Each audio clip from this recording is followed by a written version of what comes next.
أشهد أن لا إله إلا الله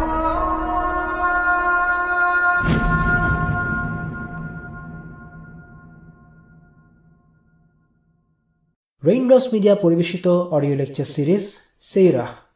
এই সিরিজে আলোচিত হবে পৃথিবীর বুকে শ্রেষ্ঠতম মানুষ রাসূলুল্লাহ মুহাম্মদ সাল্লাল্লাহু আলাইহি ওয়াসাল্লামের জীবন কথা।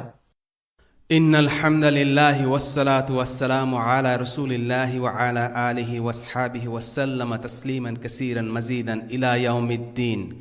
আম্মা বা'দ। দেখতে দেখতে আল্লাহ রাসূল সাল্লাল্লাহু আলাইহি ওয়াসাল্লামের সিরাতের ৫টি পর্ব পার হয়ে গেছে। আমরা আবারও আল্লাহর শুকরিয়া আদায় করছি, তিনি আমাদের এই পর্যন্ত নিয়ে এসেছেন। আজ ষষ্ঠ পর্বে আমরা আলোচনা করব রাসূলুল্লাহ সাল্লাল্লাহু আলাইহি ওয়াসাল্লামের বৈবাহিক জীবন। প্রথমেই খাদিজা রাদিয়াল্লাহু আনহার সাথে বিয়ে। যুবক বয়সে নবীজি সাল্লাল্লাহু আলাইহি ওয়াসাল্লামের জীবনের উল্লেখযোগ্য ঘটনা হলো খাদিজা রাদিয়াল্লাহু আনহার সাথে বিয়ে। খাদিজা ছিলেন মক্কার বিখ্যাত এক নারী, সম্ভ্রান্ত বংশের মধ্যবয়স্ক ভদ্রমহিলা। এর আগেও তার বিয়ে হয়েছিল। তো কিভাবে পরিচয় হলো রাসূলুল্লাহ সাল্লাল্লাহু আলাইহি ওয়াসাল্লামের সাথে? আমরা হয়তো সবাই জানি, রাসূলুল্লাহ সাল্লাল্লাহু আলাইহি ওয়াসাল্লাম খাদিজার একটি কাফেলা নিয়ে ব্যবসার উদ্দেশ্যে শামে যান। সেই ব্যবসায়িক সফরে রাসূলুল্লাহ সাল্লাল্লাহু আলাইহি ওয়াসাল্লামের সততা ও যোগ্যতার কথা জানতে পেরে খাদিজা মুগ্ধ হন। কিন্তু এর আগেও আরেকটি ঘটনা আছে। ঘটনাটি ঘটেছিল তখন যখন রাসূলুল্লাহ সাল্লাল্লাহু আলাইহি ওয়াসাল্লাম ছিলেন মেষপালক। তিনি মানুষের পশু চড়াতেন এবং তার বিনিময়ে অর্থ পেতেন। একবার খাদিজার বড় বোন রাসূলুল্লাহ সাল্লাল্লাহু আলাইহি ওয়াসাল্লামকে নিয়োগ দিলেন তার উট মক্কার বাইরে কোনো ভূমি থেকে চড়িয়ে আনার জন্য। তার সাথে আরও একজনকে এই কাজে নিয়োগ দেয়া হলো। তারা দুজন মক্কার বাইরে থেকে উটগুলো চড়িয়ে আনলেন। এবার যখন তাদের প্রাপ্য অর্থ বুঝে নেবার পালা এলো, তখন রাসূলুল্লাহ সাল্লাল্লাহু আলাইহি ওয়াসাল্লাম তার সঙ্গীকে বললেন, তুমি একাই বরং ওনার কাছে যাও এবং আমার টাকাটা তুমি বুঝে নাও। রাসূলুল্লাহ সাল্লাল্লাহু আলাইহি ওয়াসাল্লামের সাথের সেই মেষপালক সঙ্গী খাদিজার বোনের কাছে গেলেন উট চড়ানোর বিনিময়ে প্রাপ্য টাকা বুঝে আনতে। খাদিজার বোন জিজ্ঞেস করলেন, মুহাম্মদ কোথায়? সেই সঙ্গী তখন উত্তর দিলেন, আসলে তিনি আপনার কাছে এসে টাকা নিতে লজ্জা পাচ্ছেন, তাই আমাকে পাঠিয়েছেন। একথা শুনে খাদিজার বোন বললেন, আমি এতটা লাজুক, সম্মানী, অভিজাত আর ভদ্র মানুষ আর কখনো দেখিনি। এই ঘটনাটি খাদিজার সামনেই ঘটেছিল, আর এর মাধ্যমে মুহাম্মদ সাল্লাল্লাহু আলাইহি ওয়াসাল্লাম সম্পর্কে খাদিজা প্রথমবারের মতো কিছু জানতে পারলেন। রাসূলুল্লাহ সাল্লাল্লাহু আলাইহি ওয়াসাল্লাম সম্পর্কে খাদিজার বড় বোনের প্রশংসা সম্ভবত খাদিজার মনে তার ব্যাপারে প্রথমবারের মতো একটি ইতিবাচক ধারণার জন্ম দিয়েছিল। দ্বিতীয় ঘটনাটি ঘটে শামে কাফেলা পাঠানোর উপলক্ষে। খাদিজার নিজস্ব ব্যবসা ছিল। তিনি তার পূর্বের স্বামীর রেখে যাওয়া অনেক সম্পদ লাভ করেছিলেন। এই সম্পদ ছিল তার দ্বিতীয় স্বামীর। তার দ্বিতীয় স্বামীর সংসারে কোনো সন্তান ছিল না, তাই স্বামীর রেখে যাওয়া সম্পদ তিনি লাভ করেন। যদিও তৎকালীন আরবে নারীরা সাধারণত স্বামীর সম্পদ উত্তরাধিকার সূত্রে লাভ করত না। আরবে সে সময় ট্রেডিং ব্যবসার প্রচলন ছিল। খাদিজা ব্যবসায় অর্থ বিনিয়োগ করতেন, জিনিসপত্র কিনে মক্কা, সিরিয়া আর ইয়েমেনে বিক্রি করতেন। ব্যবসার কাজ সামলাবার জন্য তিনি কাউকে নিয়োগ দিতেন, নিজে ঘরের বাইরে গিয়ে ব্যবসা করতেন না। যাকে নিয়োগ দিতেন তার সাথে ব্যবসার লভ্যাংশের ভাগাভাগি হতো। এভাবেই বিজনেস ডিলগুলো করা হতো। আমরা আগেই জেনেছি, কোরাইশরা শীতে ও গ্রীষ্মে বছরের 2 সময়ে সফরে বেরোত, একবার ইয়েমেনে আর একবার শামে। আল্লাহ আযজা ওয়া জাল মক্কার সে সময়কার পরিস্থিতি উল্লেখ করেন সূরা কুরাইশে। لإيلاف قريش إيلافهم رحلة الشتاء والصيف। কুরাইশদের নিরাপত্তার জন্য, শীত ও গ্রীষ্ম সফরে তাদের নিরাপত্তার জন্য। নবীজি সাল্লাল্লাহু আলাইহি ওয়াসাল্লামের সততা ও সত্যবাদিতার কথা তখন ইতোমধ্যেই মক্কার দিকে দিকে ছড়িয়ে পড়েছে, আর খাদিজা তার ব্যাপারে আগে থেকেই কিছুটা জানেন। যদিও তখন নবীজির বলার মতো তেমন কোনো ব্যবসায়িক অভিজ্ঞতা ছিল না, তবুও তার সততার ও আস্থাভাজন ব্যক্তিত্বের কারণে খাদিজা নবীজির কাছে পাঠালেন ব্যবসায়িক প্রস্তাব। তিনি যেন তার কাফেলা নিয়ে ব্যবসার উদ্দেশ্যে শামে যান। খাদিজার কাছ থেকে ব্যবসার প্রস্তাবটি পেয়ে নবীজি সাল্লাল্লাহু আলাইহি ওয়াসাল্লাম তার চাচা আবু তালিবের কাছে উপদেশ চাইলেন, চাচা, খাদিজা আমাকে একটি ব্যবসার অফার পাঠিয়েছেন, আমি কি করব? আবু তালিব উত্তর দিলেন, সে তো অনেক ধনী মহিলা, আল্লাহ তোমাকে একটি সুযোগ দিয়েছেন বলে মনে করি, তুমি তার প্রস্তাবে না বলো না। এরপর রাসূলুল্লাহ সাল্লাল্লাহু আলাইহি ওয়াসাল্লাম খাদিজার সেই ব্যবসায়িক প্রস্তাবে রাজি হলেন। এই ব্যবসা থেকে যা লাভ হবে তা 50-50, অর্থাৎ সমান সমান ভাগাভাগি করার ব্যাপারে দুজন সম্মত হলেন। রাসূলুল্লাহ সাল্লাল্লাহু আলাইহি সাল্লাম এরপর খাদিজার কাফেলা নিয়ে শামের বাজরা শহরে গেলেন। এটি ইরাকের বসরা শহর নয়, এটা হলো সিরিয়ার শহর বাজরা। শহরটি দামাস্কাস শহরের প্রায় 100 কিলোমিটার দূরে। সেটা ছিল সে সময়কার অর্থনৈতিক প্রাণকেন্দ্র। সেখানে ছিল বিশাল একটি মার্কেট। ইয়েমেনি, মিশরি সবাই সেখানে ব্যবসার উদ্দেশ্যে যেত। রাসূলুল্লাহ সাল্লাল্লাহু আলাইহি সাল্লাম সেখানে গেলেন, ব্যবসা করলেন এবং অন্যদের তুলনায় অনেক গুণ বেশি লাভ করে ফিরে আসলেন মক্কায়। কেন তিনি অন্যদের চাইতে অনেক ভালো লাভ করলেন? দুটো কারণ হতে পারে। এক, তিনি এই ব্যবসায়িক সফরে সততার পরিচয় দিয়েছেন, এবং দুই, তার যে কোনো কাজে আল্লাহ তার বরকত ঢেলে দিয়েছেন। রাসূলুল্লাহ সাল্লাল্লাহু আলাইহি সাল্লাম যখন শামের সফরের উদ্দেশ্যে বের হয়েছিলেন, তখন তার দাস ছিল খাদিজার দাস মায়সারা। সফরে মানুষকে চেনা যায়। মায়সারা পুরো সফর জুড়ে রাসূলুল্লাহ সাল্লাল্লাহু আলাইহি সাল্লামের সাথে ছিলেন, পুরো সময় জুড়ে তাকে দেখেছেন। রাসূলুল্লাহ সাল্লাল্লাহু আলাইহি সাল্লামের চরিত্রে, তার কাজে মায়সারা তো নিজে মুগ্ধ হলেনই, মক্কায় ফিরে সে খাদিজার কাছেও নবীজের উচ্ছ্বসিত প্রশংসা করলেন। তিনি খাদিজাকে বললেন, এই মানুষটার সততা ও বিশ্বস্ততা আসলেই মুগ্ধ হওয়ার মতো। খাদিজা নবীজির কথা যতই জানলেন, ততই তার প্রতি আগ্রহ বোধ করতে লাগলেন। আর এই ধরনের ভালো লাগার অনুভূতি দোষণীয় কিছু নয়। কারোর প্রতি দুর্বলতা, আকর্ষণ থাকা অস্বাভাবিক কিছু না। দোষণীয় হচ্ছে বিবাহ বহির্ভূত যে কোনো প্রকার সম্পর্ক, মেলামেশা ইত্যাদি। ইসলাম মানুষের মনের অবস্থার জন্য জবাবদিহি করে না, বরং তার কাজের জন্য জবাবদিহি করে। নবীজির চারিত্রিক গুণাবলী এমনই ছিল যে সবাইকে তা টানত। খাদিজা, মক্কার এক বিত্তশালী মহিলা, নবীজির অসাধারণ চরিত্রে মুগ্ধ হয়ে গেলেন। তাকে বিয়ের প্রস্তাব পাঠানোর সিদ্ধান্ত নিলেন। খাদিজা রাসূলুল্লাহ সাল্লাল্লাহু আলাইহি সাল্লামকে সরাসরি বিয়ের প্রস্তাব দেননি। তিনি পাঠালেন তার বান্ধবী নাফিসাকে। নাফিসা রাসূলুল্লাহ সাল্লাল্লাহু আলাইহি সাল্লামের কাছে এসে বললেন, আচ্ছা মুহাম্মদ, তুমি বিয়ে কেন করছো না? রাসূলুল্লাহ সাল্লাল্লাহু আলাইহি সাল্লাম বললেন, আমাকে কে বিয়ে করবে? আমি তো একজন এতিম। নাফিসা তখন কিছুটা ঘুরিয়ে বিয়ের প্রস্তাব তুললেন, বললেন, আচ্ছা, যদি খাদিজা তোমাকে বিয়ে করতে চায় তাহলে? রাসূলুল্লাহ কিছুটা ঘুরিয়ে উত্তর দিলেন, আমার মতো মানুষকে কেন খাদিজা বিয়ে করতে রাজি হবে? রাসূলুল্লাহ সাল্লাল্লাহু আলাইহি সাল্লামের এই কথায় প্রস্তাবের প্রতি কিছুটা সম্মতির ছাপ পাওয়া যায়, কারণ তিনি রাজি না হলে সরাসরি না বলে দিতেন, কিন্তু তিনি সেটা করেননি। এভাবেই বিয়ের বিষয়টি পরবর্তী ধাপের দিকে এগিয়ে গেল। এরপর রাসূলুল্লাহ সাল্লাল্লাহু আলাইহি সাল্লামের সাথে খাদিজার বিয়ে হলো। বাসরা থেকে ফিরে আসার 3 মাসের মাথায় এই বিয়েটি হলো। এই বিয়েটি পড়িয়েছিলেন রাসূলুল্লাহ সাল্লাল্লাহু আলাইহি সাল্লামের চাচা আবু তালিব। তাদের বিয়ের মোহর ছিল 12 উকিয়া রূপা। এই বিয়ের সময় নবীজি সাল্লাল্লাহু আলাইহি সাল্লামের বয়স ছিল 25 আর খাদিজার বয়স ছিল 40। তবে খাদিজার বিয়ের বয়স নিয়ে একাধিক মত আছে। অনেক নির্ভরযোগ্য আলিম বলেছেন তখন খাদিজার বয়স ছিল 28। তবে যাই হোক, বয়সে খাদিজা রাসূলুল্লাহ সাল্লাল্লাহু আলাইহি সাল্লাম থেকে কিছুটা হলেও বড় ছিলেন, এটা পরিষ্কার। আর দুজনের বয়সের পার্থক্য তাদের বৈবাহিক জীবনে কোনো আঁচ ফেলতে পারেনি। খাদিজা রাদিয়াল্লাহু আনহা বেঁচে থাকা অবস্থায় নবীজি সাল্লাল্লাহু আলাইহি সাল্লাম আর কোনো বিয়ে করেননি। নবীজির বেঁচে থাকা সন্তানদের প্রত্যেকেই ছিলেন মা খাদিজার সন্তান। তাদের 6 সন্তান: কাসিম ইবিন মুহাম্মদ, আবদুল্লাহ ইবিন মুহাম্মদ, জাইনাব বিনতে মুহাম্মদ, রুকাইয়া বিনতে মুহাম্মদ, উম্মে কুলসুম বিনতে মুহাম্মদ আর ফাতিমা বিনতে মুহাম্মদ। কেবল ফাতিমা রাদিয়াল্লাহু আনহা বাদে বাকি সবাই নবীজির জীবদ্দশাতেই মারা যান। ফাতিমা ও আলী রাদিয়াল্লাহু আনহুমা থেকেই নবীজির বংশধারা প্রবাহিত হয়। রাসূলুল্লাহ সাল্লাল্লাহু আলাইহি সাল্লাম খাদিজাকে প্রচণ্ড ভালোবাসতেন। খাদিজার সাথে তার বন্ধন, বিশ্বাস, প্রতিশ্রুতি মৃত্যুর পরেও ভাঙেনি। তিনি সব সময় তাকে মনে করতেন, তার কথা বলতেন। আর এজন্য নবীজির অন্যান্য স্ত্রীগণ মৃত খাদিজাকে নিয়েও ঈর্ষাবোধ করতেন। তবুও নবীজিকে খাদিজার স্মরণ থেকে বিরত রাখা যেত না। খাদিজার জন্য রাসূলুল্লাহ সাল্লাল্লাহু আলাইহি সাল্লামের ভালোবাসা, আকর্ষণ, মমতা ও সম্মান ছিল সবচাইতে বেশি। কারণ তিনি খাদিজাকে সব সময় নিজের পাশে পেয়েছেন।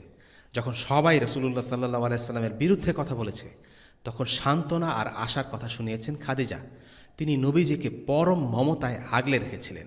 খাদিজা রাদিয়াল্লাহু আনহার পর নবীজির সবচেয়ে প্রিয় স্ত্রী ছিলেন আয়েশা রাদিয়াল্লাহু আনহা। কিন্তু এই আয়েশাও খাদিজার প্রতি ঈর্ষাবোধ করতেন। বুখারী ও মুসলিম শরীফের হাদিসে আছে, আয়েশা রাদিয়াল্লাহু আনহা বলেন, আমি খাদিজা ছাড়া নবীজির আর কোনো স্ত্রীকে নিয়ে এতটা ঈর্ষা অনুভব করিনি। অথচ আশ্চর্য ব্যাপার, যাকে আমি কোনোদিন দেখিও নি, তাকে নিয়েই সবচেয়ে বেশি ঈর্ষান্বিত হচ্ছি। এর কারণ ছিল খাদিজার জন্য নবীজি সাল্লাল্লাহু আলাইহি সাল্লামের সীমাহীন ভালোবাসা। নবীজি সাল্লাল্লাহু আলাইহি সাল্লাম মাঝে মাঝে একটা ভেড়া জবাই করে বলতেন, এই ভেড়ার মাংস খাদিজার বান্ধবীদের জন্য পাঠিয়ে দাও। নবীজি যে শুধু খাদিজার নাম বারবার উল্লেখ করতেন তাই নয়, তিনি খাদিজা রাদিয়াল্লাহু আনহা মারা যাবার পরেও তার বান্ধবীদের সাথে সৌহার্দ্য বজায় রেখেছেন। এটা তিনি করতেন খাদিজার প্রতি ভালোবাসা থেকে। আয়েশা রাদিয়াল্লাহু আনহা আরেক দিনকার ঘটনা সম্পর্কে বলেন, একদিন আমার কথায় নবীজি খুব রেগে গেলেন।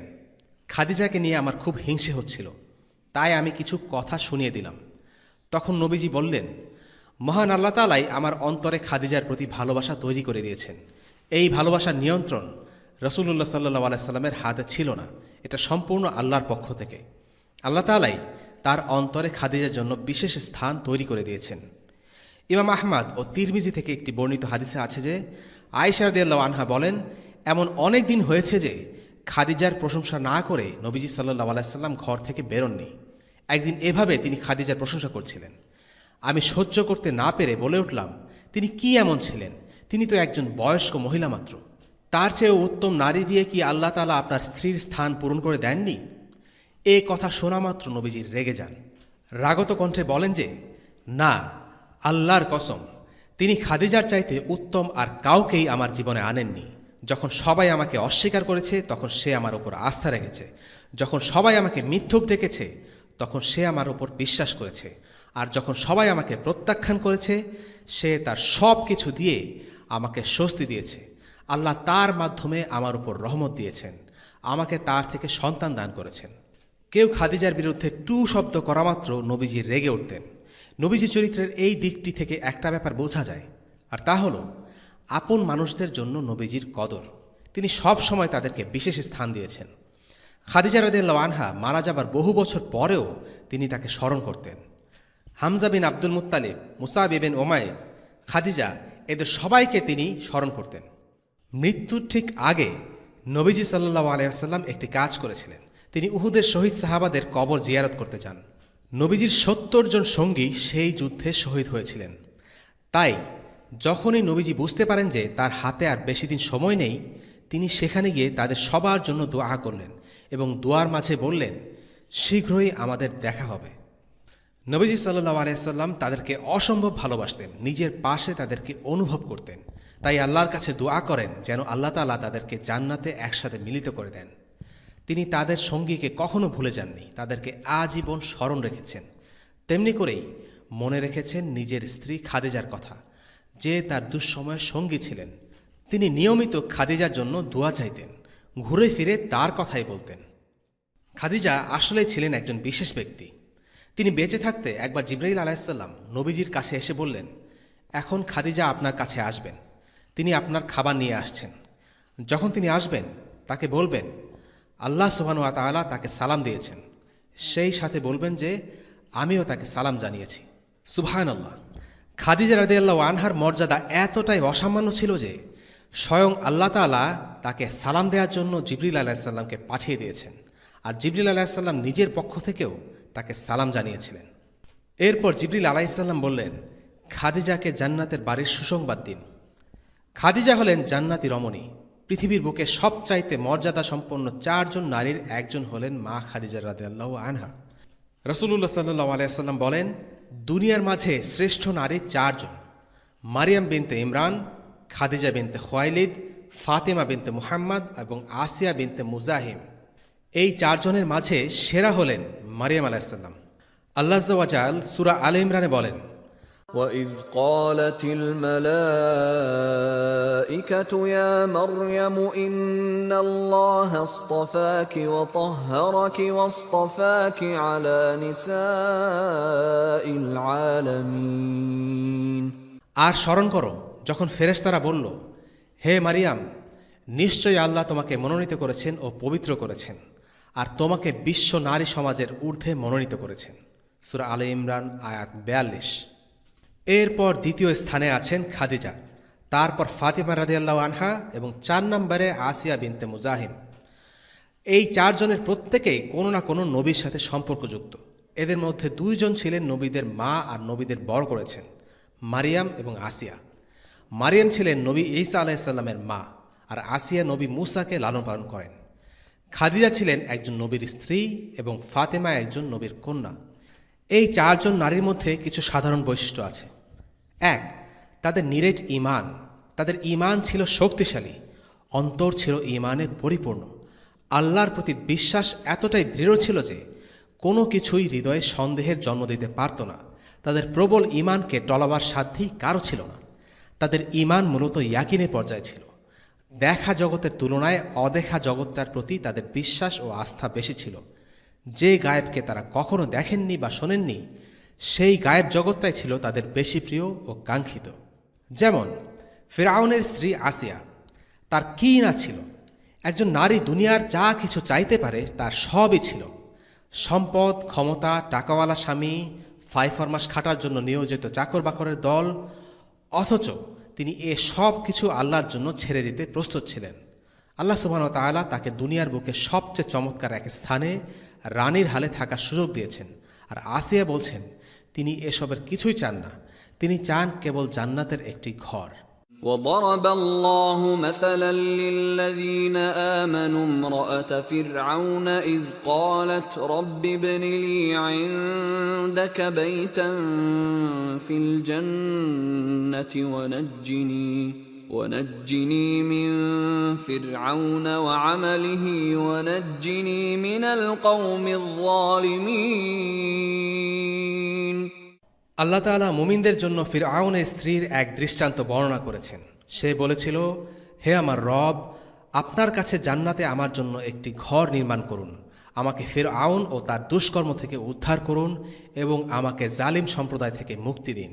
সূরা আত-তাহরিম আয়াত 11। আসিয়া রাদিয়াল্লাহু আনহা দুনিয়ার বিত্ত বৈভব চাননি, তিনি ফিরআউন ও তার দুষ্কর্ম থেকে মুক্তি চেয়েছেন। এটাই দেখিয়ে দেয় তার ঈমান কতটা প্রবল ও কতটা গভীর ছিল।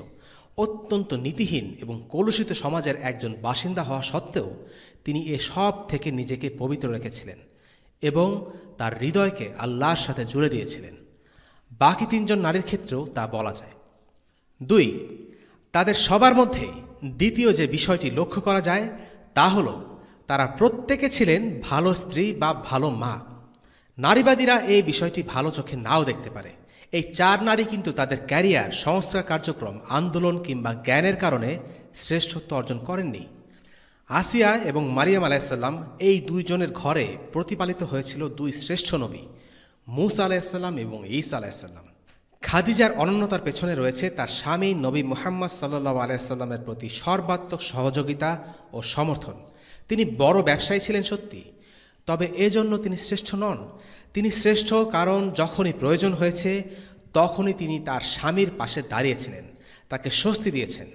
নিঃসন্দেহে মা খাদিজা ছিলেন একজন চমৎকার স্ত্রী। ফাতিমা রাদিয়াল্লাহু আনহাও একজন ব্যতিক্রমী স্ত্রী। একবার আলী রাদিয়াল্লাহু আনহু শুনলেন যে রাসূলুল্লাহ সাল্লাল্লাহু আলাইহি ওয়াসাল্লাম কিছু দাস পেয়েছেন। তিনি ও তার স্ত্রী ভাবলেন যে নবীজির কাছে একটা দাস চাইবেন। তারা রাসূলুল্লাহ সাল্লাল্লাহু আলাইহি ওয়াসাল্লামের কাছে গেলেন, কিন্তু তাকে ঘরে পাওয়া গেল না। তারা মা আয়েশা রাদিয়াল্লাহু আনহার কাছে বিষয়টি জানিয়ে ফিরে আসেন। রাসূলুল্লাহ সাল্লাল্লাহু আলাইহি ওয়াসাল্লাম ঘরে ফিরে এসে সব কথা শুনলেন। আলী ও ফাতিমার বাড়ির দিকে পা বাড়ালেন। এই হাদিসটি আলী ইবনে আবি তালিব রাদিয়াল্লাহু আনহু নিজে বর্ণনা করেছেন। তার ভাষায়, নবীজি আমাদের ঘরে আসলেন, আমরা তখন শুয়েছিলাম। তাকে দেখামাত্র আমরা শোয়া থেকে উঠে দাঁড়িয়ে গেলাম। রাসূলুল্লাহ সাল্লাল্লাহু আলাইহি ওয়াসাল্লাম বললেন, যেমন ছিলে থাকো। তিনি এসে আমার আর ফাতিমার মাঝে বসলেন। আমরা দুজনেই তার গা ঘেঁষে বিছানায় শুয়ে আছি। রাসূলুল্লাহ সাল্লাল্লাহু আলাইহি ওয়াসাল্লাম তার মেয়ে ফাতিমাকে এতই ভালোবাসতেন যে তিনি একবার বলেছিলেন, ফাতিমা আমারই অংশ। কেউ যদি তাকে কষ্ট দেয় সে আমাকেও কষ্ট দেয়, কেউ যদি তাকে আনন্দ দেয় তাতে আমিও আনন্দিত হই। রাসূলুল্লাহ সাল্লাল্লাহু আলাইহি ওয়াসাল্লামের সন্তানদের মধ্যে একমাত্র ফাতিমাই বেঁচে ছিলেন, আর তিনি তাকে প্রচণ্ড ভালোবাসতেন।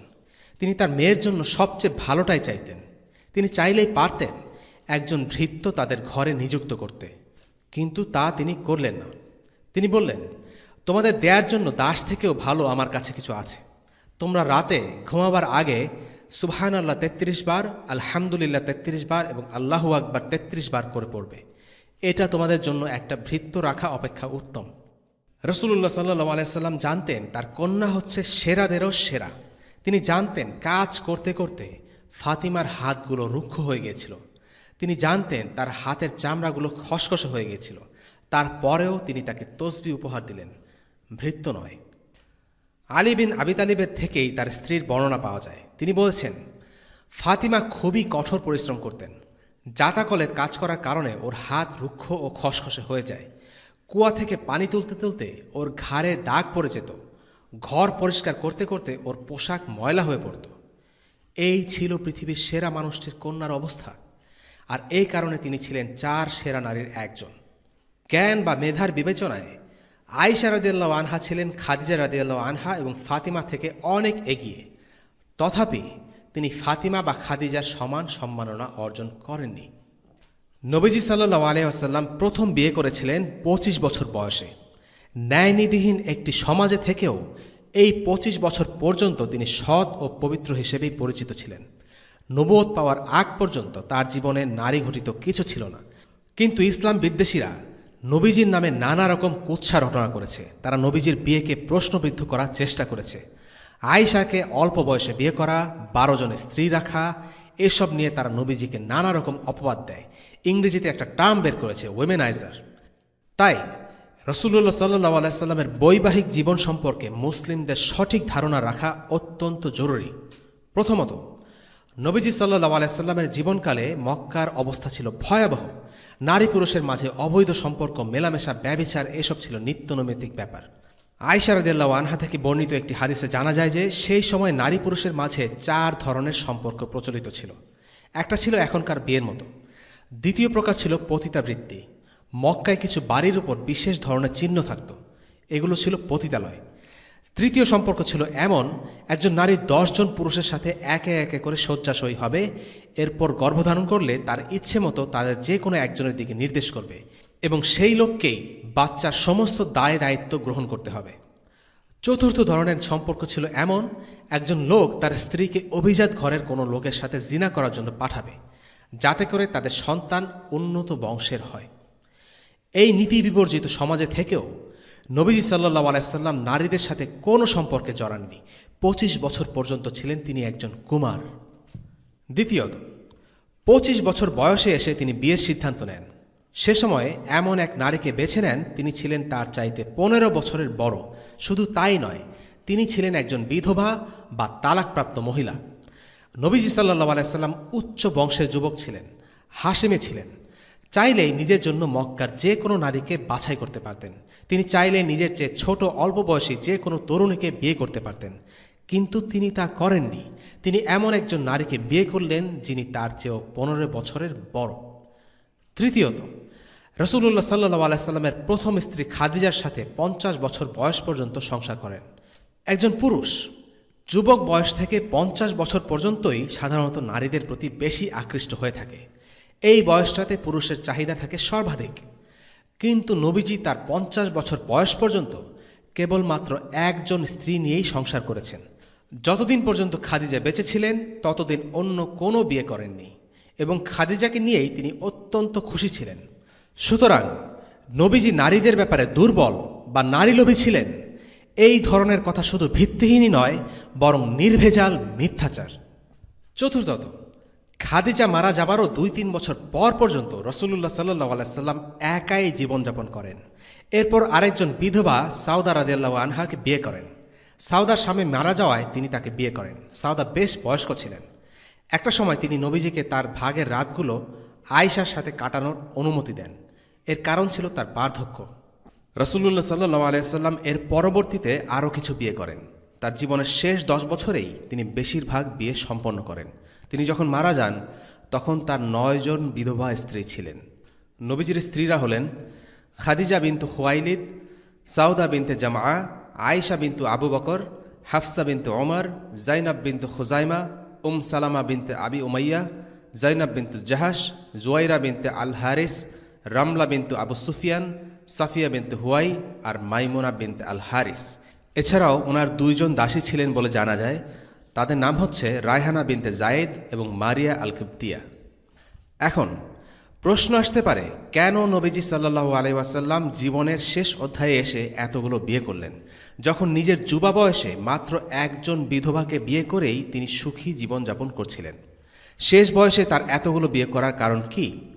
প্রথমত, বিভিন্ন গোত্রের সাথে সম্পর্ক স্থাপন। রাসূলুল্লাহ সাল্লাল্লাহু আলাইহি ওয়াসাল্লামের জীবনের মিশন ছিল ইসলাম প্রতিষ্ঠা করা, ইসলামের প্রচার ও প্রসার ঘটানো। তিনি যা কিছুই করেছেন, এমনকি নিজের বৈবাহিক জীবনেও যেসব সিদ্ধান্ত নিয়েছেন, সেগুলো কেবলমাত্র ইসলামের ভালোর কথা চিন্তা করেই নেয়া। শুধুমাত্র নিজের খেয়ালখুশি বা চাহিদা মেটানোর জন্য কোনো কাজ করেননি। তিনি বেশ কিছু বিয়ে এই কারণেই করেছিলেন যে যাতে করে অন্যান্য গোত্র ইসলামের দিকে আকৃষ্ট হয়। যেমন জুয়াইরিয়াকে বিয়ে করার ফলস্বরূপ বনু মুস্তালিক গোত্রের সবাই ইসলাম গ্রহণ করে।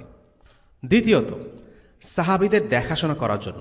যেমন সাউদা রাদিয়াল্লাহু আনহাকে তিনি বিয়ে করেছিলেন। সাউদা ছিলেন বিধবা। একই কথা বলা যায় জাইনাব বিনতে খুজাইমার ক্ষেত্রে। তিনি ছিলেন আবদুল্লাহ ইবনে জাহাসের স্ত্রী। আবদুল্লাহ ইবনে জাহাস যখন উহুদ যুদ্ধে শহীদ হলেন, তখন জাইনাবকে রাসূলুল্লাহ সাল্লাল্লাহু আলাইহি ওয়াসাল্লাম বিয়ে করে নেন। এই বিয়েগুলোর পিছনে মূল উদ্দেশ্য হল সামাজিক কল্যাণ। শহীদদের স্ত্রীদের দেখাশোনা করার বাস্তব উদাহরণ রাসূলুল্লাহ সাল্লাল্লাহু আলাইহি ওয়াসাল্লাম ও সাহাবীরা আমাদের দেখিয়ে গেছেন। তৃতীয়ত, ঘনিষ্ঠ সাহাবীদের সাথে আরও সম্পর্ক মজবুত করা। রাসূলুল্লাহ সাল্লাল্লাহু আলাইহি ওয়াসাল্লামের সাথে সাহাবীদের সম্পর্ক ছিল ভাইয়ের মতো। তিনি ইসলামের এই ভ্রাতৃত্বের সাথে পারিবারিক বন্ধন যুক্ত করে সম্পর্ক আরও মজবুত করতে চেয়েছিলেন। এ কারণে তিনি সবচেয়ে ঘনিষ্ঠ দুই সাহাবী আবু বকর ও ওমর রাদিয়াল্লাহু আনহুমার মেয়েকে স্ত্রী হিসেবে গ্রহণ করেছিলেন, আর ওসমান রাদিয়াল্লাহু আনহুর সাথে নিজের কন্যার বিয়ে দিয়েছিলেন। যখন সেই কন্যা মারা গেল, তখন আরেক কন্যাকেও ওসমান রাদিয়াল্লাহু আনহুর সাথে বিয়ে দিয়েছিলেন। পরবর্তীতে সেও মারা যায়। তখন নবীজি সাল্লাল্লাহু আলাইহি সাল্লাম বলেন, আমার যদি ৯৯টি মেয়ে থাকত, তাহলে আমি তাদেরকে একের পর এক করে উসমানের কাছেই বিয়ে দিতাম। আলী ইবনে আবি তালিব রাদিয়াল্লাহু আনহুর সাথে তিনি ফাতিমা রাদিয়াল্লাহু আনহার বিয়ে দেন। এমনি করে সবচেয়ে ঘনিষ্ঠ ৪ সাহাবীর সাথেই নবীজি সাল্লাল্লাহু আলাইহি সাল্লামের পারিবারিক সম্পর্ক স্থাপিত হয়। চতুর্থত, দ্বীনের শিক্ষা পরিপূর্ণ করার জন্য নবীজির একাধিক বিয়ে করার প্রয়োজন ছিল। রাসূলুল্লাহর সুন্নাহ জানা ও মানা মুসলিমদের কর্তব্য। দেশ পরিচালনা, শিক্ষকতা, ইমামতি, সেনাবাহিনীর নেতৃত্ব, পারিবারিক সম্পর্ক, স্বামীর দায়িত্ব, প্রত্যেকটি বিষয়ে নবীজির সুন্নাহ অনুসরণ করতে হবে। তিনি আমির হিসেবে কেমন ছিলেন, যুদ্ধক্ষেত্রে কেমন ছিলেন, কিংবা শিক্ষক বা ইমাম হিসেবে কেমন ছিলেন, এগুলো বলার জন্য শত শত সাহাবী ছিলেন। কিন্তু নবীজি সাল্লাল্লাহু আলাইহি সাল্লামের ব্যক্তিগত ও পারিবারিক জীবন সম্পর্কে জানাতে পারবে এমন সাহাবীর সংখ্যা নগণ্য। রাসূলুল্লাহ সাল্লাল্লাহু আলাইহি সাল্লামের সন্তানদের মাঝেও একজন বাদে সবাই মারা যান। রাসূলুল্লাহ সাল্লাল্লাহু আলাইহি সাল্লামের পারিবারিক জীবন সম্পর্কে বিস্তারিত জানা যায় তার স্ত্রীদের বর্ণনা থেকে। পঞ্চমত, উম্মে হাবিবা ছিলেন রাসূলুল্লাহ সাল্লাল্লাহু আলাইহি সাল্লামের আরেকজন স্ত্রী। তিনি ইসলামের প্রাথমিক যুগে আবিসিনিয়াতে হিজরত করেন, কিন্তু তার স্বামী ইসলাম থেকে খ্রিস্ট ধর্মে ধর্মান্তরিত হয়। ফলে তাকে অনেক দুর্দশা আর কষ্টের মধ্য দিয়ে অতিক্রম করতে হয়। তিনি ছিলেন আবু সুফিয়ানের কন্যা। পরবর্তীতে তার স্বামী মারা গেলে রাসূলুল্লাহ সাল্লাল্লাহু আলাইহি সাল্লাম আমর বিন উমাইয়া আদ-দামারির মাধ্যমে নাজ্জাশীর কাছে একটি চিঠি লিখে পাঠান। এই পত্রে লেখা ছিল যে নাজ্জাশী যেন নবীজির সাথে উম্মে হাবিবার বিয়ের ব্যবস্থা করেন। উম্মে হাবিবাকে রাসূলুল্লাহ সাল্লাল্লাহু আলাইহি সাল্লাম বিয়ে করেছিলেন তার প্রতি সহানুভূতি থেকে। এ কারণে তিনি হাজারো মাইল দূরে থাকা সত্ত্বেও নবীজি তাকে স্ত্রী হিসেবে গ্রহণ করেন, তার সকল দায়ভার নিজের কাঁধে তুলে নেন। আরেকটা কারণ ছিল এই বিয়ের মাধ্যমে ইসলামের সবচেয়ে একগুঁয়ে শত্রু আবু সুফিয়ানকে ইসলামের কাছাকাছি নিয়ে আসা, ইসলামের প্রতি তাদের অবস্থানকে নমনীয় করে তোলা। অদ্ভুত বিষয় হল, ইসলামের ঘোরতর শত্রু হওয়া সত্ত্বেও আবু সুফিয়ান নবীজির সাথে নিজের মেয়ের বিয়ের কথা শুনে খুশি হয়ে যায়। সে বলে ওঠে, মুহাম্মাদের চেয়ে উত্তম আর কে আছে? এর কারণ ছিল রাসূলুল্লাহ সাল্লাল্লাহু আলাইহি সাল্লামের বংশমর্যাদা। বনু হাশিম গোত্রের একজন সদস্যের সাথে তার মেয়ের বিয়ে হয়েছে জেনে সে আনন্দিত হয়ে উঠেছিল। রাসূলুল্লাহ সাল্লাল্লাহু আলাইহি সাল্লামের সাথে তার বিরোধ ছিল আদর্শিক বিরোধ, দিন নিয়ে দ্বন্দ্ব। কিন্তু মুহাম্মদ সাল্লাল্লাহু আলাইহি সাল্লাম ছিলেন তাদের চাইতে অনেক উচ্চ মর্যাদা সম্পন্ন বংশের অধিকারী। তাই তিনি তার মতো কম মর্যাদা সম্পন্ন ব্যক্তির মেয়েকে বিয়ে করায় তার অন্তর নরম হয়ে পড়ে। আরেকটি বিয়ে ছিল উম্মে সালামার সাথে। তিনিও আবিসিনিয়াতে হিজরত করেছিলেন। এরপর তিনি মদিনায় হিজরত করেন। তার স্বামী আবু সালামা মারা যাবার পর নবীজি সাল্লাল্লাহু আলাইহি সাল্লাম উম্মে সালামাকে বিয়ে করেন। এভাবে নবীজি সাল্লাল্লাহু আলাইহি সাল্লাম মৃত সাহাবাদের স্ত্রীদেরকে বিয়ে করার মাধ্যমে তাদের দেখাশোনার ভার গ্রহণ করতেন। এই সব সাহাবীরা ছিলেন বয়স্কা, বৃদ্ধা নারী। এরপরও রাসূলুল্লাহ সাল্লাল্লাহু আলাইহি সাল্লাম তাদেরকে বিয়ে করেছিলেন। মুহাম্মদ সাল্লাল্লাহু আলাইহি ওয়াসাল্লাম হলেন মুসলিম উম্মার পিতা, মুসলিম উম্মার তত্ত্বাবধায়ক। সাহাবীদের সাথে রক্তের সম্পর্ক না থাকুক, তিনি ছিলেন তাদের সবচেয়ে আপনজন। সাহাবীদের ক্ষুধায়, তৃষ্ণায়, কষ্টে, প্রয়োজনে, দুঃসময়ে সব সময় পাশে থেকেছেন রাসূলুল্লাহ সাল্লাল্লাহু আলাইহি ওয়াসাল্লাম। এখন আরেকটা সম্পূরক প্রশ্ন হচ্ছে, নবীজি সাল্লাল্লাহু আলাইহি সাল্লামের একাধিক স্ত্রী থাকার পেছনে হিকমাটা কি?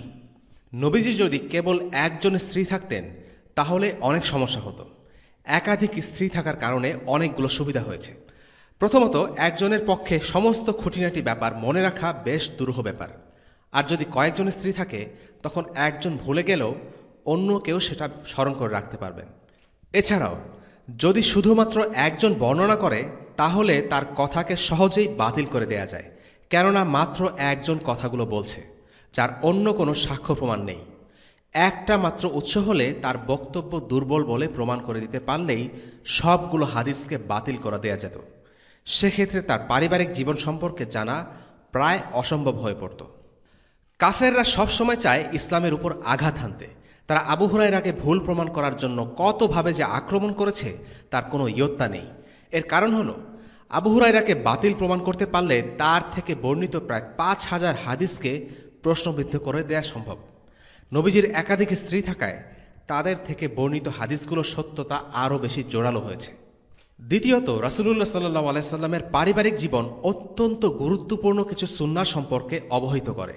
আর এই সুন্নাহগুলো সবার জন্য প্রযোজ্য। সবাই শিক্ষক, ইমাম কিংবা আমির না হলেও প্রত্যেকেই একটি পরিবারের সদস্য। তাই পরিবারের রাসূল সাল্লাল্লাহু আলাইহি সাল্লাম কীরূপ আচরণ করেছেন সেটা জানার গুরুত্ব অপরিসীম। আর সেটা একমাত্র স্ত্রীদের পক্ষেই জানানো সম্ভব। এই বিশাল পরিমাণ জ্ঞানের উৎস তার স্ত্রীদের থেকে পাওয়া গেছে। তাদের বক্তব্য থেকে তার ব্যক্তিগত জীবনের প্রতিটি খুঁটিনাটি ব্যাপারে জানা সম্ভব হয়েছে। তিনি কিভাবে খেতেন, কিভাবে ঘুমোতেন, বসতেন, কিভাবে স্ত্রীদের সাথে রাত কাটাতেন, কিভাবে তাদের সাথে আচরণ করতেন, দাসদের সাথে তার কেমন ব্যবহার ছিল, এইসব বিষয়ে বহু হাদিস উম্মুল মুমিনিনদের মাধ্যমে জানা যায়। আল্লাহ সুবহানাহু ওয়া তাআলা নবী মুহাম্মদ সাল্লাল্লাহু আলাইহি সাল্লামকে প্রেরণ করেছেন কোরআনের জীবন্ত প্রমাণ হিসেবে, ইসলামের শিক্ষার বাস্তব প্রয়োগ হিসেবে। তাই তার সুন্নাহ সকলের কাছে পৌঁছানো অত্যন্ত জরুরি।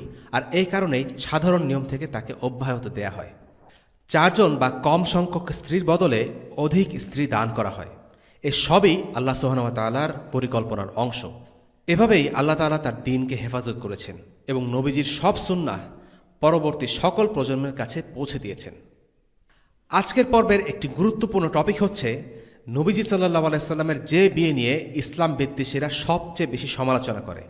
এবং দুঃখের বিষয় হচ্ছে মুসলিমরাও সঠিক জ্ঞান না থাকার কারণে এই ঘটনাগুলোকে নিয়ে তারা অস্বস্তিতে ভোগে। নবীজির যে দুটি বিয়ে সবচেয়ে বেশি সমালোচিত হয় সে দুটি হলো আয়েশা রাদিয়াল্লাহু আনহা এবং যায়নাব বিনতে জাহাশ রাদিয়াল্লাহু আনহার সাথে বিয়ে। এই দুটো বিয়ের দিকেই লোকেরা সবচেয়ে বেশি আঙ্গুল তোলে। কারণ আয়েশার সাথে যখন নবীজির বিয়ে হয় তখন আয়েশার বয়স মাত্র 6 বছর। এই বিয়ে পরিপূর্ণতা লাভ করে যখন আয়েশার বয়স 9 বছর হওয়ার পর। ওদিকে যায়নাবের সাথে নবীজির বিয়ে তোলার প্রশ্ন তোলার কারণ ছিল যায়নাব ছিল নবীজির পালক সন্তান যায়েদের তালাকপ্রাপ্তা স্ত্রী। আশ্চর্যের বিষয় হলো যে বিয়েগুলো নিয়ে মানুষের মনে এত প্রশ্ন, ক্ষোভ আর আপত্তি, সেই দুটো বিয়েই আল্লাহর পক্ষ থেকে সরাসরি আদেশপ্রাপ্ত ছিল। নবীজির অন্য কোনো বিয়ে ওয়াহির মাধ্যমে নির্দেশিত ছিল না, শুধুমাত্র এই দুটি ছিল ব্যতিক্রম। সূরা আহজাবে আল্লাহ আযজা ওয়া জাআল যায়নাবকে বিয়ে করার জন্য রাসূলুল্লাহ সাল্লাল্লাহু আলাইহি সাল্লামকে নির্দেশ দেন। فلما قضى زيد منها وطرا زوجناكها لكي لا يكون على المؤمنين حرج في أزواج أدعيائهم إذا قضوا منهن وطرا وكان أمر الله مفعولا। অতঃপর যায়েদ যখন যায়নাবের সাথে সম্পর্ক ছিন্ন করল তখন আমি তাকে আপনার সাথে বিবাহ বন্ধনে আবদ্ধ করলাম, যাতে মুমিনদের পোষ্যপুত্ররা তাদের স্ত্রীর সাথে সম্পর্ক ছিন্ন করলে সেসব স্ত্রীকে বিবাহ করার ব্যাপারে মুমিনদের মধ্যে কোনো অসুবিধা না থাকে, আর আল্লাহর নির্দেশ কার্যকরী হয়েই থাকে। সূরা আহজাব আয়াত ৩৭। আয়েশা রাদিয়াল্লাহু আনহার সাথে বিয়ের নির্দেশও ওয়াহির মাধ্যমে এসেছিল। নবীজি সাল্লাল্লাহু আলাইহি সাল্লাম স্বপ্নে এই নির্দেশনা পান। সহিহ বুখারীতে এই স্বপ্নের কথা বর্ণিত আছে। রাসূলুল্লাহ সাল্লাল্লাহু আলাইহি সাল্লাম আয়েশাকে বলেছেন, জিবরিল আমার কাছে এলেন, আমি দেখতে পেলাম তুমি একটি সিল্কের কাপড়ে জড়ানো। যখন আমি কাপড়টি সরিয়ে তোমাকে দেখলাম, জিবরিল বললেন, এই হলো তোমার স্ত্রী দুনিয়ায় এবং আখিরাতে। নবীজি সাল্লাল্লাহু আলাইহি সাল্লাম 2 বার একই স্বপ্ন দেখেন। আমরা জানি নবী রাসূলদের স্বপ্ন আল্লাহর পক্ষ থেকে ওয়াহি, অর্থাৎ এভাবেই আল্লাহ তাআলা নবীজিকে আয়েশার সাথে বিয়ের নির্দেশ দেন। আজকাল 2 ধরনের লোক নবীজির বিয়ে নিয়ে আক্রমণ করে। 1, দুর্বল ঈমানের মুসলিম, আর 2, অমুসলিম। দুর্বল ঈমানের মুসলিমদের উদ্দেশ্যে জবাব। দুর্বল ঈমানের মুসলিমরা অবাক হয় এই ভেবে যে নবীজি সাল্লাল্লাহু আলাইহি সাল্লাম কিভাবে এমন কাজ করতে পারলেন। তাদের জন্য উত্তর হলো, এটা ছিল আল্লাহর ইচ্ছা। আল্লাহ তাআলা যাই আদেশ দেন না কেন, একজন মুসলিম হিসেবে তা মেনে নিতে হবে। এটা নিয়ে সন্দেহ বা সংশয় প্রকাশ করলে কিংবা প্রশ্ন তুললে মুসলিম থাকা যাবে না। নবীজি সাল্লাল্লাহু আলাইহি সাল্লামের সাথে আয়েশার বিয়ে সাধারণ নিয়মের একটি ব্যতিক্রম। এটি সবার জন্য প্রযোজ্য নয়, কিন্তু নবীজির জন্য এটি আল্লাহর পক্ষ থেকে নির্দেশিত হুকুম ছিল। সুতরাং আল্লাহর ইচ্ছা নিয়ে প্রশ্ন করার অধিকার একজন মুসলিমের নেই। এখন আসি ওরিয়েন্টালিস্ট বা ইসলাম বিদ্বেষীদের অভিযোগের জবাব। আর যেসব অমুসলিম নবীজির চরিত্র নিয়ে আজে বাজে কথা বলে, তাদের মূল সমস্যা আসলে নবীজি ও আয়েশার বিয়ে নয়। তাদের সমস্যা হচ্ছে তারা মুহাম্মদ সাল্লাল্লাহু আলাইহি সাল্লামকে আল্লাহর রসুল হিসেবেই বিশ্বাস করে না। আয়েশার সাথে নবীজির বিয়ে একটি অজুহাত মাত্র। নবীজি যদি আয়েশাকে বিয়ে নাও করতেন, তবুও এই ইসলাম বিদ্বেষীরা কোনো না কোনো বিষয় খুঁজে নিয়ে তাকে আক্রমণ করত, কারণ তারা নবীজিকে আল্লাহর রাসূল হিসেবেই মানে না। তাই তার সম্পর্কে ভুল ধরার জন্য উন্মুখ হয়ে থাকে। অমুসলিমদের সাথে নবীজির বৈবাহিক জীবন নিয়ে তর্কে লিপ্ত হওয়াটাই অর্থহীন। যখন মক্কার কুরাইশরা রাসূলুল্লাহকে নানাভাবে আক্রমণ করছিল, তখন আল্লাহ সুবহানাহু ওয়া তাআলা কিছু আয়াত নাজিল করেন। قد نعلم إنه ليحزنك الذي يقولون فإنهم لا يكذبونك ولكن الظالمين بآيات الله يجحدون। তাদের কথাবার্তায় আপনার যে দুঃখ ও মনোকষ্ট হয়, তা আমি খুব ভালোভাবে জানি, কিন্তু তারা তো নিশ্চয়ই আপনাকে মিথ্যাবাদী বলে না, বরং এই জালিমরা আল্লাহর আয়াতকে অস্বীকার করে। সূরা আনআম আয়াত 33। তারা ব্যক্তি মুহাম্মদ সাল্লাল্লাহু আলাইহি সাল্লামকে অস্বীকার করেনি, বরং তারা আল্লাহর বাণীকেই অস্বীকার করেছে। নবীজির সাথে তাদের আক্রমণাত্মক আচরণের কারণ ছিল এটাই যে তিনি আল্লাহর রসূল। নবীজি সাল্লাল্লাহু আলাইহি সাল্লামের চরিত্রের জন্য আসলে তারা তাকে আক্রমণ করে না, বরং নবীজি ইসলামের বার্তা প্রচারের মিশনে নেমেছেন দেখেই তাকে নিয়ে তাদের এত ক্ষোভ। পশ্চিমা ওরিয়েন্টালিস্টদের উচিত নিজেদের সমাজের দিকে তাকানো, তাদের আইন কতটা হাস্যকর এবং তাদের নারীরা কতটা পিছিয়ে আছে। তাদের কাছে বয়সটাই সব। মানসিক পরিপক্কতার বিষয়টি অনুধাবন করার চেষ্টাও তারা করে না। আমাদের মা আয়েশা সংসার শুরু করেন 9 বছর বয়সে, কিন্তু 9 বছর বয়সে তিনি যে পরিমাণ পরিপক্ক আর মেধাবী ছিলেন, আজকের সমাজে 19 বছরের মেয়েরাও তার ধারের কাছেও যাবে না। উরওয়া ইবনে আজ-জুবাইর বলেন, ফিকহ শাস্ত্র, মেডিসিন এবং কবিতায় আমি আয়েশার মতো মেধাবী আর কাউকে দেখিনি, অথচ তিনি ছিলেন একজন টিনেজার। আজকে ইউনাইটেড স্টেটস বা যুক্তরাষ্ট্রের দিকে যদি তাকানো হয়, তাহলে দেখা যাবে তারা নিজেরা এই ব্যাপারে ঐকমত্যে পৌঁছাতে পারেনি যে একটা মেয়ের জন্য বিয়ের সর্বনিম্ন বয়স কত হওয়া উচিত। তাদের এক এক স্টেটে এক এক নিয়ম, কোথাও 14, কোথাও 16, কোথাও 18। শুধু তাই নয়, তাদের রয়েছে হাস্যকর সব নিয়ম। বিয়ে করতে বাধা থাকলেও যৌন সম্পর্কে জড়াতে তাদের কোনো বাধা নেই। 13 বছরের কোনো মেয়ে যদি 14 বছরের কোনো ছেলের সাথে শারীরিক সম্পর্কে জড়ায়, সেটা দোষণীয় নয়, কিন্তু একটি সামাজিক সম্পর্কে জড়ালে সেটা দোষণীয়। এই মাত্র কিছুদিন আগে 2008 সালে কানাডায় বিয়ের সর্বনিম্ন বয়স 14 থেকে উন্নীত করা হয়েছে 18-তে। আমাদের প্রশ্ন হলো, এতকাল ধরে তোমাদের কেন মনে হয়েছিল যে বিয়ের বয়স 14ই ঠিক আছে, আর হঠাৎ করে তোমরা 2008 সালে কিভাবে আবিষ্কার করলে বিয়ের বয়স 18 হওয়া উচিত? দেখুন তাদের আইনের অসামঞ্জস্যতা আর মূল্যবোধের অবক্ষয় কোথায় গিয়ে ঠেকেছে, আর তারা কিনা আমাদের রাসূল সাল্লাল্লাহু আলাইহি সাল্লামের সমালোচনা করে। তাদের জবাব দেওয়ার আগে বরং আমাদের উচিত তাদের অর্থহীন, ভিত্তিহীন, মূল্যবোধ বিবর্জিত এই আইন আর রীতিনীতির সমালোচনা করে তাদের মুখ বন্ধ করে দেয়া। যুক্তরাষ্ট্রের স্টেট অফ ভার্জিনিয়াতে 13 বছরের মেয়ে অফিসিয়ালি কোর্টে বিয়ে করতে পারে। নরওয়েতে এমনকি 12 বছরের মেয়েও অফিসিয়ালি বিয়ে করতে পারে। এসব নিয়ম এখনও বহাল আছে। আপনারা যদি ইন্টারনেটে একটু রিসার্চ করেন, সবের প্রমাণ আপনারা দেখতে পাবেন। এমনকি 20 শতাব্দীতে বিয়ে হওয়া আমাদের নানি দাদির অনেকের বয়স ছিল 7 বছর, 9 বছর, 11 বছর। তখন এই বয়সটা নিয়ে কেউ এত উচ্চবাচ্য করেনি, সেটা কোনো সমস্যাই ছিল না।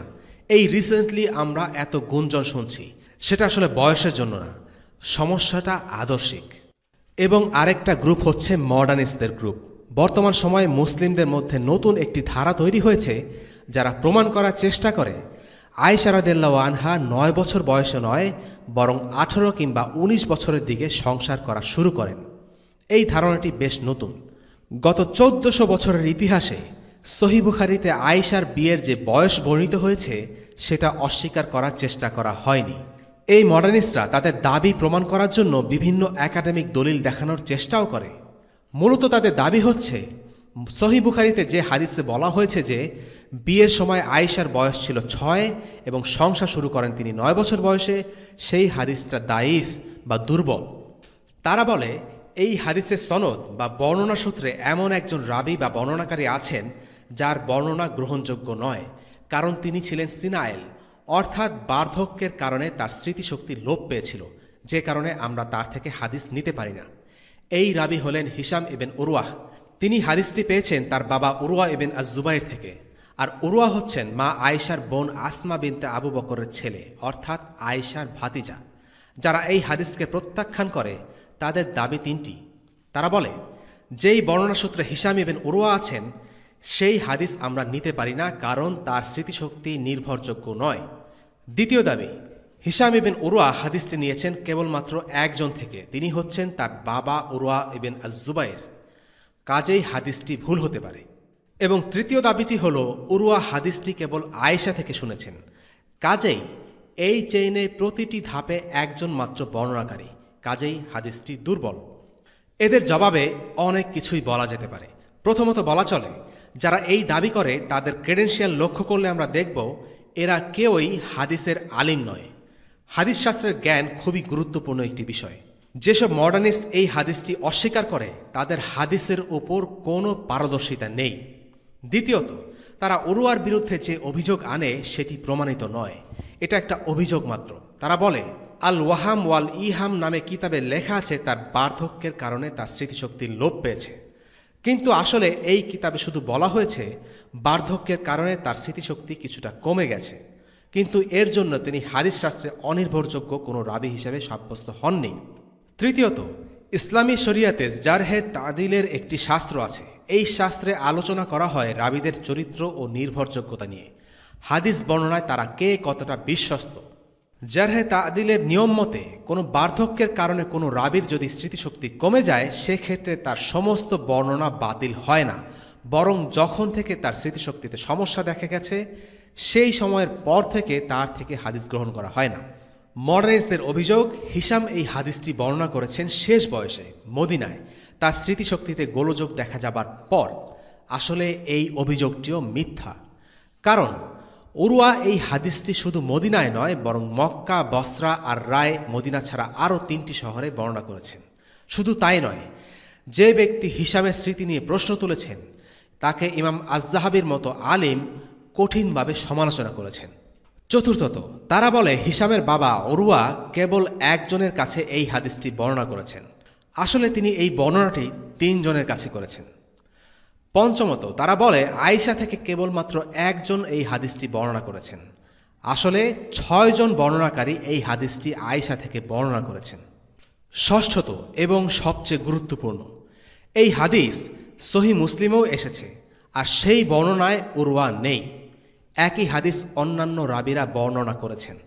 সহিহ বুখারী ছাড়া আরও 8টি কিতাবের হাদিসে আয়েশার বিয়ের বয়স 6 এবং সংসার শুরু করার বয়স 9 উল্লেখ করা আছে।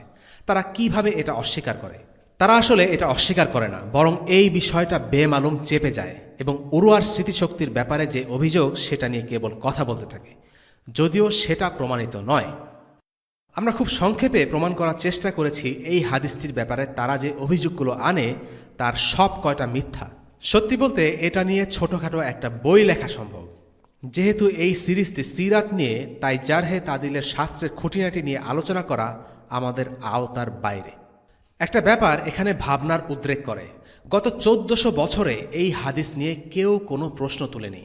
হঠাৎ করে কিছু লোক যাদের হাদিসের কোনো ডিগ্রি নেই বা ইজাজা নেই, তারা বলা শুরু করলো আয়েশার বয়স তখন 9 ছিল না, ছিল 18। প্রশ্ন হচ্ছে কেন? সেই প্রশ্নের উত্তরে বলতে হয় আসলে সমস্যাটা হিশাম ইবনে উরওয়াকে নিয়ে নয়, সমস্যাটা উরওয়া কয়জন থেকে হাদিস বর্ণনা করেছেন সেটা নিয়েও নয়, সমস্যাটা স্মৃতিশক্তি বিলোপ বা রিজাল শাস্ত্রে নয়, সমস্যাটা হচ্ছে তাদের মানসিকতায়। যখন ওরিয়েন্টালিস্টরা বলা শুরু করলো কিভাবে তোমাদের নবী 9 বছরের একটা ছোট মেয়ের সাথে সংসার করতে পারে, তখনই এই মুসলিমরা এই হাদিসটিকে অস্বীকার করা শুরু করে। পশ্চিমের একাডেমিয়া বা মিডিয়াদের ইসলামের বিরুদ্ধে যত অভিযোগ, সেগুলোর জবাব দিতে ব্যর্থ হয়ে তারা ইসলামকেই বিকৃত করে এবং সহিহ হাদিসকে দুর্বল বলে সাব্যস্ত করা শুরু করে। আমরা এমন একটা সময়ে বাস করছি যখন স্বামী আর স্ত্রীর মাঝের বয়সের ব্যবধানকে খুব খারাপ চোখে দেখা হয়। ইসলামে এটা কোনো সমস্যা না। রাসূলুল্লাহ সাল্লাল্লাহু আলাইহি সাল্লাম তার চাইতে বড় একজন নারীকে বিয়ে করেছিলেন। তার পালক পুত্র যায়েদ বিন হারিসা বিয়ে করেছিলেন রাসূলুল্লাহ সাল্লাল্লাহু আলাইহি সাল্লামের দুধ মা উম্মে আইমানকে। উম্মে আইমান হবে যায়েদের মায়ের বয়সী বা তার থেকেও বড়। তৎকালীন আরব সমাজে এটা কোনো ব্যাপারই ছিল না। বিয়ের জন্য স্বামী স্ত্রীর বয়প্রাপ্ত হওয়াটাই শর্ত, বয়সের পার্থক্য কোনো শর্ত নয়। কিন্তু এই সমাজে এটা যেন এক বিশাল অপরাধ। আর তাই ওরিয়েন্টালিস্টরা যখন রাসূলুল্লাহ সাল্লাল্লাহু আলাইহি সাল্লামের সাথে আয়েশার বিয়ের দিকে আঙ্গুল তোলে, তখন পরাজিত মানসিকতার মেরুদণ্ডহীন এই মুসলিমরা হাঁটু গেড়ে যেন জোর করে বলতে থাকে, না না, আসলে আয়েশার বিয়ের বয়স 9 ছিল না। এই একই মুসলিমরা শুধু আয়েশার বিয়ের বয়স নয়, যে কোনো কিছু যা পশ্চিমের কালচারাল স্ট্যান্ডার্ড বা মূল্যবোধের সাথে মানানসই নয়, সে সব কিছু তারা অস্বীকার করে। তাই তারা অস্বীকার করে শরিয়া আইনকে, তারা অস্বীকার করে ইসলামের শাস্তির বিধানকে, তারা অস্বীকার করে জিহাদকে। কারণ পশ্চিমারা ইসলামের এই জিনিসগুলো পছন্দ করে না। আর তাই এই মডার্নিস্টরা এই বিষয়গুলোকে হয় অস্বীকার করে, নয়তো ঘুরিয়ে পেঁচিয়ে বর্ণনা করে অথবা বিকৃত করে। আসলে এই মুসলিমদের আত্মমর্যাদা বলে কিছুই নেই। তারা পশ্চিমাদের যে কোনো দাবির কাছে মাথা নত করে। তাদের খুশি করার জন্য তারা সহিহ হাদিসকে দুর্বল বলে প্রচার করে, অথচ যেই হাদিসের দুর্বল হবার ব্যাপারে গত 1400 বছরে কোনো অভিযোগ আসেনি। আমরা বলছি না সহিহ বুখারীর 100% হাদিস পুরোপুরি বিশুদ্ধ। সহিহ বুখারী কোরআনের সমপর্যায়ে নয়। বুখারীর গুটি কয়েক হাদিসের বিশুদ্ধতা নিয়ে কিছু ইখতিলাফ আছে, সেই ব্যাপারে আলিমরা আগেই উল্লেখ করেছেন, কিন্তু আয়েশার হাদিসটি সেই সব হাদিসের মধ্যে পড়ে না। এই মুসলিমদের আসল দুর্বলতা হলো তারা পশ্চিমা আদর্শ ও মূল্যবোধের শ্রেষ্ঠত্বে বিশ্বাস করে এবং তাদের সব কিছুকে স্ট্যান্ডার্ড হিসেবে গ্রহণ করেছে, কিন্তু একই সাথে তারা নিজেদের মুসলিম হিসেবে দাবি করে। আর তাই রাসূলুল্লাহ সাল্লাল্লাহু আলাইহি সাল্লামের সম্মানকে পশ্চিমাদের সামনে ডিফেন্ড করতে চায়।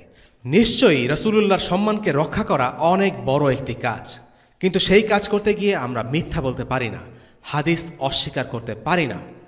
নবীজির হাদিসকে অস্বীকার করা নবীজির প্রতি সবচেয়ে বড় অসম্মান। কিন্তু এই মুসলিমরা পশ্চিমের সাথে ইসলামকে মানানসই করতে গিয়ে তাই করে, একটি প্রতিষ্ঠিত সত্যকে অস্বীকার করে। যেই ওরিয়েন্টালিস্টরা জীবন ভর ইসলামকে অবিশ্বাস করেছে, রাসূলুল্লাহ সাল্লাল্লাহু আলাইহি সাল্লামকে ঘৃণা করেছে, সেই ওরিয়েন্টালিস্টদের খুশি করতে গিয়ে একজন মুসলিম কি করে একটা হাদিসকে প্রত্যাখ্যান করতে পারে? আমাদের উচিত সাহসী হওয়া। আমাদের মুসলিমদের মনে রাখতে হবে, ইসলাম হচ্ছে আল্লাহর পক্ষ থেকে নির্ধারিত শ্রেষ্ঠ জীবন বিধান। কারো সমালোচনায় ইসলামের গায়ে এতটুকু কালিমা লাগে না। আমাদের উচিত রাসূলুল্লাহ সাল্লাল্লাহু আলাইহি সাল্লামের প্রতিটা সুন্নাহ নিয়ে, প্রতিটি কাজ নিয়ে বুক ফুলিয়ে গর্ববোধ করা। নবীজি সাল্লাল্লাহু আলাইহি সাল্লামের সাথে আয়েশার বিয়ে অনেক গুরুত্বপূর্ণ একটি ঘটনা। সত্যি বলতে নবীজির সাথে আয়েশার বিয়ে হওয়ার মধ্য দিয়ে আল্লাহ তাআলা মুসলিমদের উপর অনেক বড় নিয়ামত দান করেছেন। যারা আয়েশার অল্প বয়সের বিয়ে নিয়ে সংশয় পোষণ করে তারা মূলত বুঝতেই পারে না এই বিয়ে না হলে মুসলিম উম্মার উপর কী দুর্যোগ আপতিত হতো।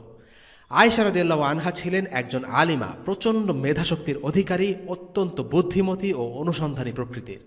আয়েশা নিজের কথা বলতে গিয়ে বলেছেন, নবীজির সব সাহাবা তার কথা শোনামাত্র পালন করত, আর আমি তাকে সেসব নিয়ে প্রশ্ন করতাম। আয়েশার বয়স যেহেতু কম ছিল, তার সাথে রাসূলুল্লাহ সাল্লাল্লাহু আলাইহি সাল্লামের সাথে সম্পর্কটা ছিল বন্ধুসুলভ, তাই তিনি নবীজিকে প্রশ্ন করতে পারতেন। কিন্তু অন্য সাহাবীরা নবীজির প্রতি শ্রদ্ধা ও সম্মান থেকে এভাবে প্রশ্ন করতে পারতেন না। এমন একজন ব্যক্তির প্রয়োজন অবশ্যই ছিল যে নবীজি সাল্লাল্লাহু আলাইহি সাল্লামের কাছে তার বক্তব্যগুলো নিয়ে জানতে চাইতে পারে। তাই আয়েশার স্ত্রী হওয়াটা জরুরি ছিল। নবীজির এক বিখ্যাত সাহাবী আমর ইবনুল আস বলেন, আমি নবীজির সাথে বছরের পর বছর একসাথে থেকেছি, কিন্তু তোমরা যদি আমাকে জিজ্ঞেস করো রাসূলুল্লাহ সাল্লাল্লাহু আলাইহি সাল্লাম দেখতে কেমন ছিলেন, আমি তা বলতে পারবো না, কারণ তার প্রতি প্রচণ্ড ভালোবাসা আর সম্মান ও শ্রদ্ধার কারণে আমি কখনো তার চোখের দিকে সরাসরি তাকাইনি। যেখানে নবীজির সাহাবীরা তার দিকে তাকানোর পর্যন্ত সাহস পেতেন না, সেখানে আয়েশা রাদিয়াল্লাহু আনহা নবীজিকে প্রশ্ন করেছেন। শুধু তাই নয়, অনেক সময় নবীজির সাথে বিতর্কেও লিপ্ত হয়েছেন। ফলে আয়েশা রাদিয়াল্লাহু আনহা অনেক বেশি শিখতে পেরেছিলেন। তিনি ইসলামের বড় মাপের একজন আলিম, সবচেয়ে বেশি হাদিস বর্ণনাকারীর মধ্যে চতুর্থ। ইসলামের যে কোনো ফিকহ গ্রন্থে আয়েশার উল্লেখ পাওয়া যাবে। সুতরাং নবীজি সাল্লাল্লাহু আলাইহি সাল্লামের আয়েশাকে বিয়ে করা সত্যিকার অর্থেই মুসলিম উম্মার জন্য অনেক বড় নিয়ামত। আয়েশা ছাড়া রাসূলুল্লাহ সাল্লাল্লাহু আলাইহি সাল্লাম কোনো কুমারী নারীকে বিয়ে করেননি, আর আয়েশাই ছিলেন নবীজি সাল্লাল্লাহু আলাইহি সাল্লামের একমাত্র কম বয়সী স্ত্রী। তিনি ছাড়া নবীজির বাকি সব স্ত্রী হয় বিধবা ছিলেন কিংবা তালাকপ্রাপ্তা, বয়সেও সবাই পূর্ণবয়স্ক ছিলেন। আয়েশার সাথে নবীজি সাল্লাল্লাহু আলাইহি সাল্লামের বিয়ে ছিল একটি ব্যতিক্রমী বিয়ে।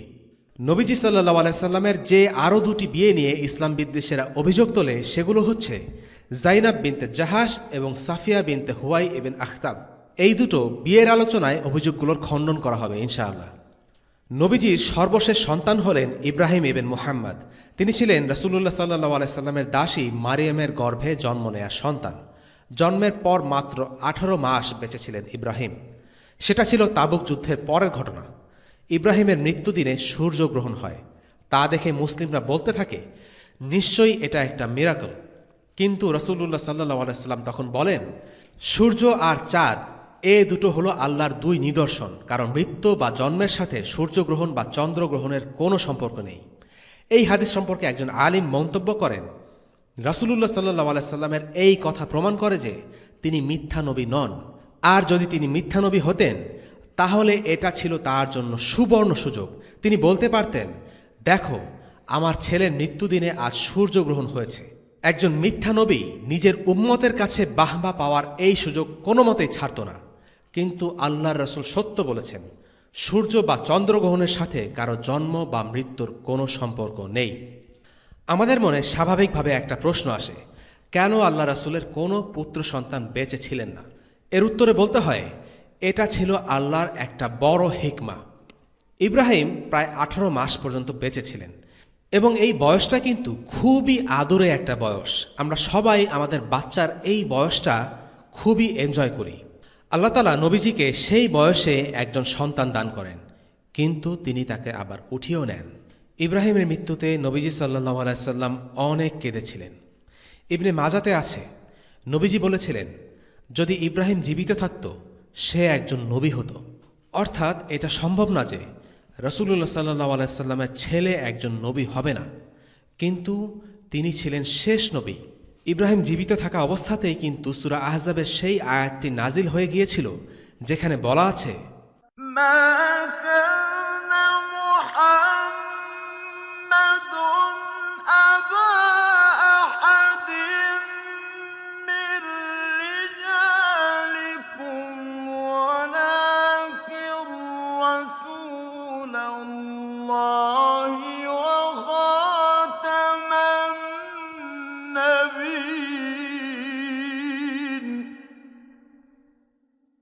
وكان الله بكل شيء عليما।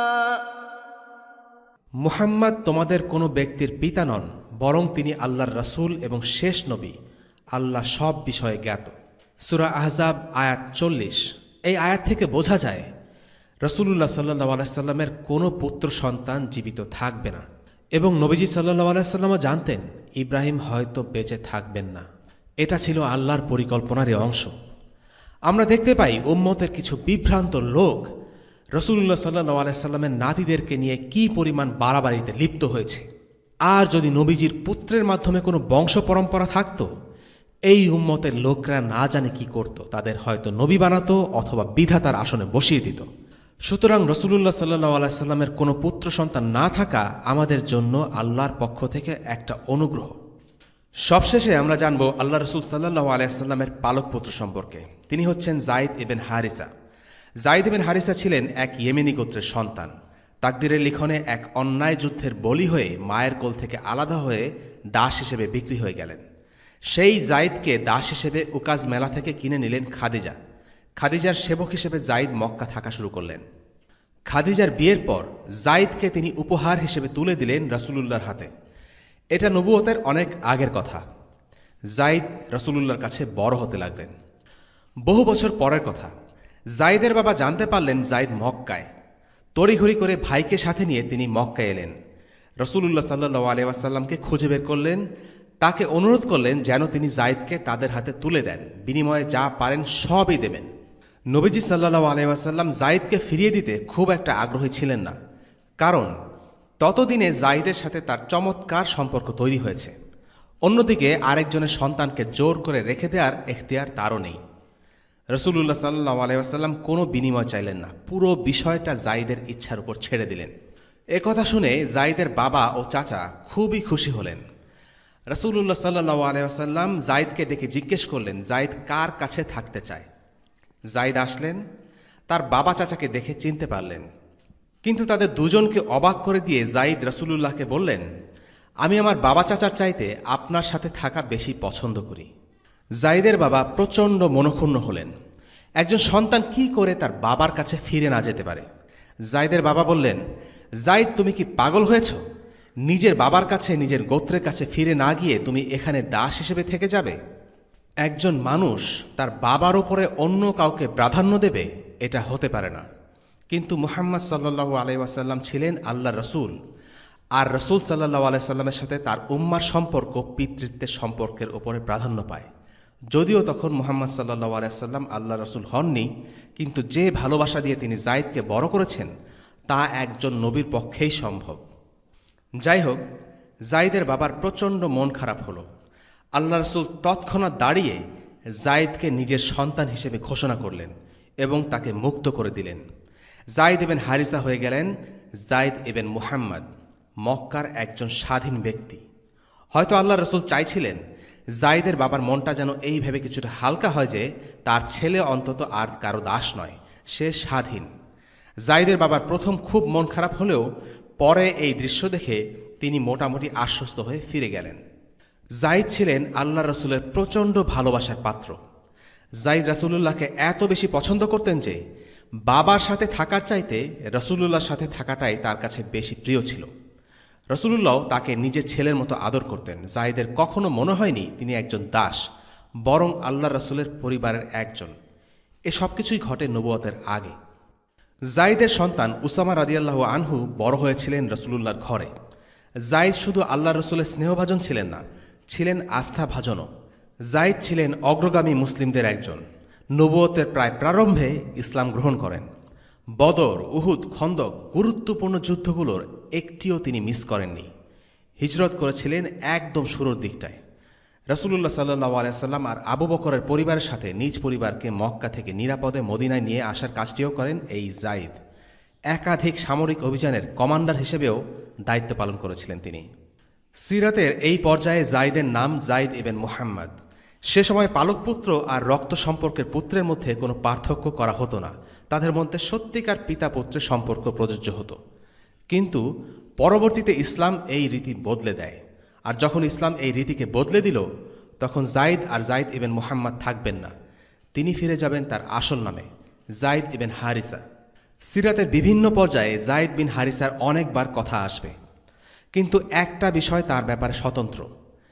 পবিত্র কোরআনে একমাত্র তিনিই হলেন সেই সাহাবী যার নাম ধরে আয়াতের মধ্যে উল্লেখ আছে। আপনাদের যদি মনে পড়ে, এই আয়াতটি আজকে এই পর্বে উল্লেখ করা আছে।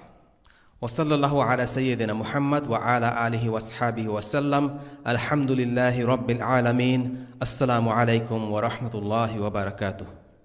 রেইনড্রপস মিডিয়ার অন্যান্য প্রজেক্ট সম্পর্কে জানতে ভিজিট করুন www.raindropsmedia.org অথবা ফেসবুক পেজ www.facebook.com/raindropsmedia অথবা ইউটিউব চ্যানেল www.youtube.com/raindropsmediaorg2015